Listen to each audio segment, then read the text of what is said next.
Now on CoastTV News. Lights in Fenwick Island, what the town wants to dim and why. Overwhelmed and under-equipped, Georgetown EMS facing a growing crisis amid funding shortfalls. Flyers for the Indian River School District's second referendum, what the district is asking for round 2. We have more warm weather on tap for tomorrow. I'll show you what I'm tracking coming up. This is CoastTV News at 5. Just one light turning on could cause more disruption than you think. Good evening. I'm Madeline Overturf. And I'm Charlie Sakaitis. Welcome to our News at 5. We begin tonight in Fenwick Island. Tonight, the Fenwick Dark Sky Committee shed light on dark skies. Coast TV News reporter Kevin Zappe is live in Fenwick. Kevin, with houses so close together in town, the town says one light might actually cause problems. Maddie, we talked to people here in Fenwick Island who told Coast TV that they've had light shine into the windows of their house before, and they're hoping that shining light on this problem will help find solutions. Richard Robinson has lived in Fenwick Island for over 20 years and says he's experienced light disturbances before, whether that's from neighbors across the bay. The house directly across from us here, they installed new lights. It just totally illuminated our kitchen, dining area downstairs, like we had turned the lights on. Or even the town. We have this light fixture across the street here that's been here, I don't know how long. I mean, it's probably been here for 50 years or more. However, it's not shielded, and it does create a problem for us. On Wednesday, the Dark Sky Committee in Fenwick Island discussed ways to improve light pollution awareness in town. According to the committee, lights late at night can cause disturbances to animals, people, and even dim beautiful stars in the sky, like this photo taken on Assateague Island. Committee member Rosemary Hoy says they plan on reaching out to businesses and locals in the area to try and inform them of ways they can combat light pollution. If possible, use dimmers, use timers, use motion detectors. The committee also expressed hopes to update the 30-year-old light ordinance in town, which currently has no rules on the temperature of lights or the use of LEDs. Robinson thinks updated rules will help everyone be mindful of what's around them. The notion of trying to be in harmony with nature, so to speak, I think is very welcome. With the lights affecting people and animals in town, simply turning off your light can make a world of a difference. Now, if you want to learn more about the dangers of light pollution and what Fenwick Island is planning to do, the committee will have a meeting held on August 5th. I'm Kevin Zappe, live in Fenwick Island, Coast TV News. Some more on the growth of light pollution, not just on the coast, but around the world. According to the National Parks Service, scientific measurements indicate that the average night sky got brighter by 9.6% per year from 2011 to 2022. And follow me on this one. They say that's equal to doubling the brightness of the sky every 8 years. Now to continued coverage of an in-depth financial review on fire companies in Sussex County. The 542-page report shows how the financial health of every department varied a lot, some doing okay, others living hand to mouth. Coast TV News reporter Emma Aiken is live in Milton. Emma, you're at one of the fire departments that scored the lowest. Charlie, here in Milton, they say they're on the lower end of this scale due to massive renovations that they're still paying off. We have this paper here that shows how fire companies' health is ranked on a red to green scale. As you can see, though, none of them ranked green. Most are in the orange, like Milton, and some got yellow, slightly better. Only one got red, and that's Dagsboro, which consultants say was based on a loan repayment technicality. There was one, Mid-Sussex, refused to participate in the study, and we spoke with one other company today who was among the lowest, and that's American Legion Georgetown EMS. In 2024, they answered 3,841 calls, and their captain tells us the call volume has increased, but funding has not. Memorial Volunteer Fire Company in Slaughter Beach scored an even lower orange.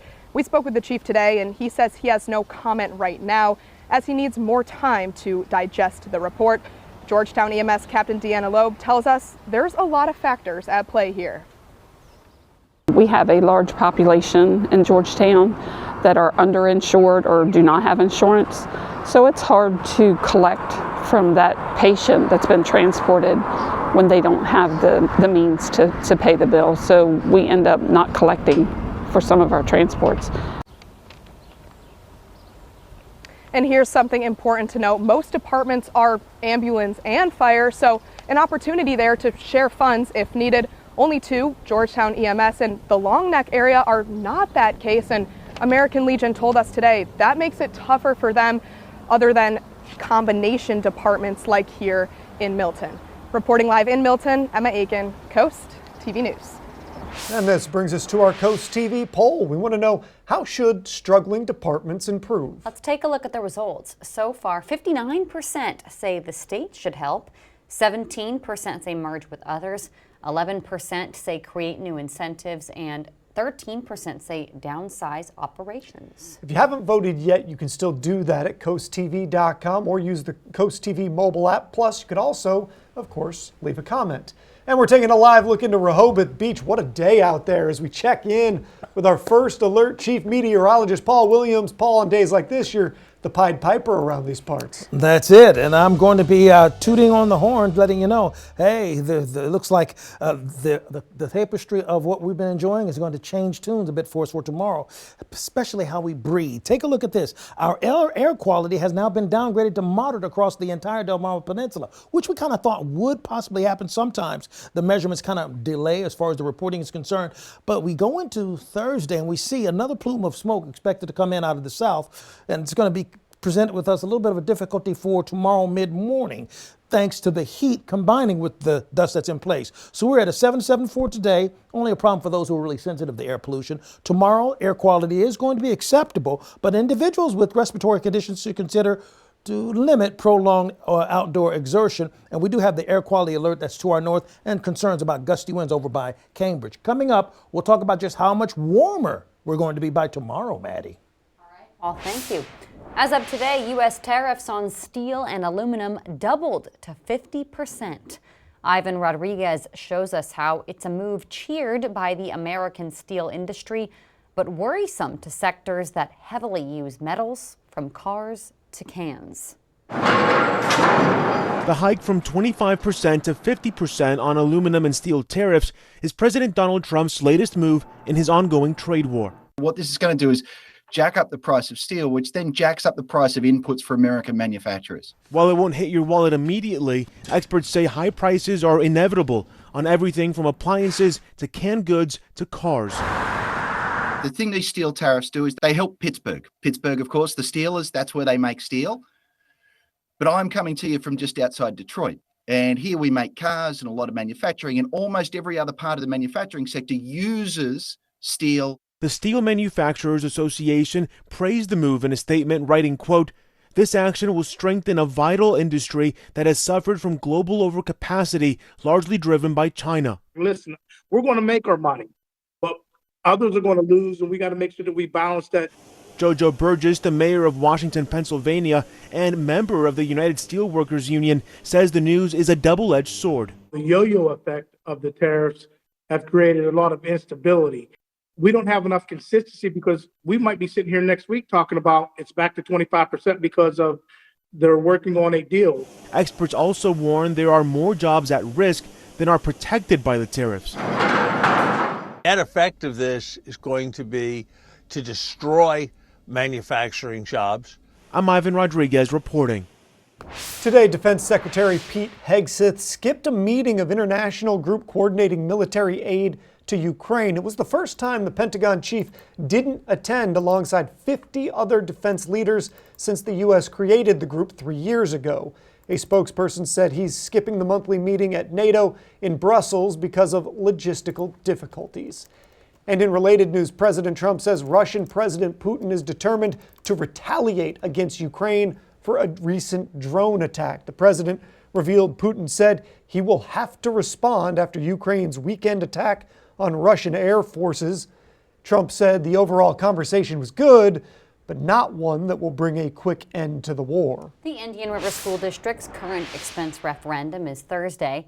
This is the second attempt after the first failed in March. Coast TV News reporter Zakia Jennings is live in Selbyville, and Zakia, the superintendent is hopeful for a different result. Maddie, the superintendent says he learned a lot from voters after the referendum failed the first time around in March. People CoastTV spoke with say they voted against the referendum the first time because they did not want to pay for a tax increase. Owens says this time around they've done more advertising and have continued to host meetings to inform the public and clear up information he says is not factual. If the referendum passes, there will be a tax increase of $22.40 per month or $268.88 per year. Owens feels the public is much more informed than they were months ago after using resources like the property assessment calculator. The county has a calculator that's available, and we on our website have a calculator. So I'm encouraged by what I hear with individuals using that calculator to determine where their bill lies within a range and how the referendum would impact that bill. Owens says he understands voting for a tax increase is a hard ask, but he says it's a necessary one. People can vote from 7 a.m. to 8 p.m. at 8 different polling locations, including here at the Selbyville Fire Department. We'll have all of those locations listed on CoastTV.com. Live in Selbyville, Zakia Jennings, Coast TV News. Coming up, new training underway for Delaware's K-9 units. What makes this training different from the past? Temps are expected to continue to escalate into the 80s. Your detailed forecast is coming up. But first, crosses line Route 1 in Lewis. How this display hopes to bring awareness to a serious issue. Up next. This is Coast TV News at 5. Veteran suicide awareness. Driving past St. Jude and Lewis, you may notice several crosses planted along the road. It's part of a movement to call attention to veteran suicide. Starting today and through July 6th, the group's Knights of Columbus and 22 a day will be planting 22 crosses. That represents the statistic of 22 veterans that commit suicide every day. It gives a visual impact of what that loss is, and hopefully motivates people to find out what they can do to help get that number down. And we think that there are easy things for people to do, like if you know a vet, just ask them how they're doing. People are invited to come out at 9:30 a.m. daily to observe and to help. Here's a look at your Bay forecast. 85 for Thursday, 82 on Friday, then Saturday, and sneaks in a shower or two. We'll talk about what I'm tracking coming up.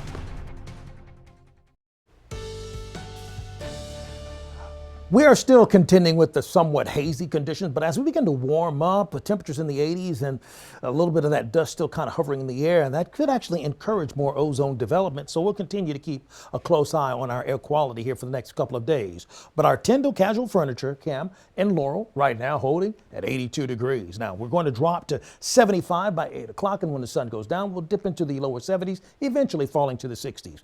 I mentioned the air quality index because now we've been downgraded to moderate for the entire Delmarva Peninsula. There's a little orange dot here in Philadelphia indicating unhealthy for sensitive groups in the immediate Philadelphia area. So this is something that we are indeed contending with, and you can see the future smoke as we're tracking with our small scale modeling. We're still expecting it all to lift totally out of the way by the time we get to Friday. So that's why we're not pushing the panic button. But there's a lot of folks that are very sensitive, have chronic breathing problems, so we want to be mindful of folks that have to deal with that. Because you see, we do have that air quality concern just to our north in Philadelphia, but not in our immediate area. But that being said, we do have somewhat gustier winds of picking up momentum along the Chesapeake Bay area, meaning we're going to get a little mixing going on. It's kind of like opening up the door of your kitchen after you start burning something and allow for that bad smoke to kind of get out of the way. It's similar kind of concept.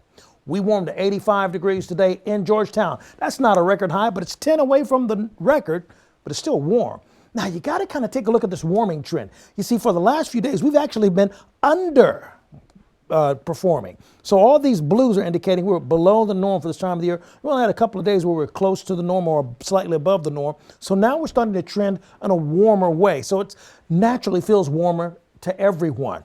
86 for the high in Georgetown, 84 the high. Millsboro, we should get up to about 82 in Vienna, Easton, as well as Cambridge. And with the winds pushing out of the south-southwest at 5 to 10 miles per hour, we should push it up to 82 degrees in Snow Hill, 80 in Berlin. Now, with our future cast, you'll notice we're in the 60s in the morning time. By the afternoon, we push it into the 70s and 80s. And for Friday morning, we stay pretty warm along the coast right there. Now, a little bit closer, for example, places like Seaford, Del Mar, and Salisbury, or Georgetown and Millsboro, we start off in 60 for Thursday morning. Look at the winds coming out of the south, so we're still going to have that warming trend for the next couple of days.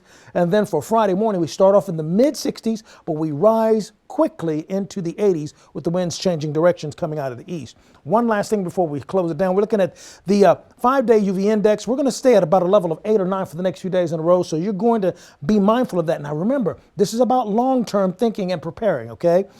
So be mindful of it for the long term. For Ocean City, we're looking forward to stay clear until we get to Saturday, and Saturday's going to be a little bit warm, rainy for us for Lewis. And here's a look at Saturday. Look at the rain to cover everybody Saturday, because everybody's asking me, will it rain Saturday? Yes. Here's a look at the extended forecast. You got to say it like that, because people are trying to negotiate with me. I don't create it.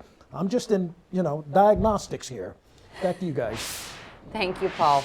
A major shift is underway in the Delaware Department of Correction Canine Program. Historically, Delaware's 28 canine units were a mix of patrol and detection dogs. You see some of them here. But in response to a rise in contraband and smuggling in prisons, officials say all new dogs will be trained exclusively for contraband detection.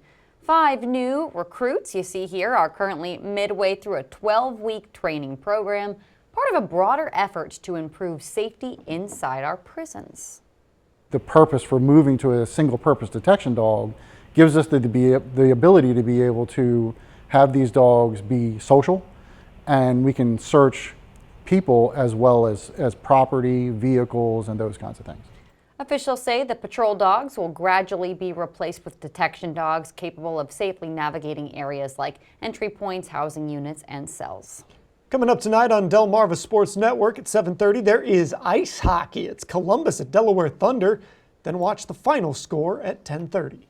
We salute Greg Maloney. During his time at the Naval Air Station in Iceland, Greg was responsible for keeping aircraft functioning properly so aircrew could patrol the skies and turn back Russian bombers that tried to penetrate our northern airspace. We are grateful for his dedication to protecting our country. Spicer Brothers and CoastTV are honoring military persons and first responders serving Delmarva. If you have a family member, friend, or community member that you would like to nominate for a CoastTV salute, go to coasttvsalutes.com. The FAA is looking for a company to build out a new air traffic control system over the next 3 years. In May, the officials announced plans to replace and modernize core infrastructure, including radar and telecommunications networks. It's not clear how much, though, the project will cost. The sweeping Republican budget bill for President Trump's domestic agenda is projected to add $2.4 trillion to the national debt over the next 10 years. That's according to a new estimate from the nonpartisan Congressional Budget Office. Broken down, the legislation would decrease revenues by $3.7 trillion while cutting net spending by $1.3 trillion. The Budget Office also estimated the package would increase the number of people without health insurance by 11 million in 2034. Let's take a live look outside into Milford. One more check on the forecast right after this. A convenience store owner in Thailand was caught off guard Monday by a most unusual thief, this wild elephant. Oh my gosh, it was inside the convenience store. Wow, it turned a freezer and it helped itself to some sweets. I just can't stop looking at this video. The store owner says it's not unusual to see elephants pass right by the shop, but that it had never approached the store like this. See, that's what happens when the elephant's car don't make it through, you know what I'm saying?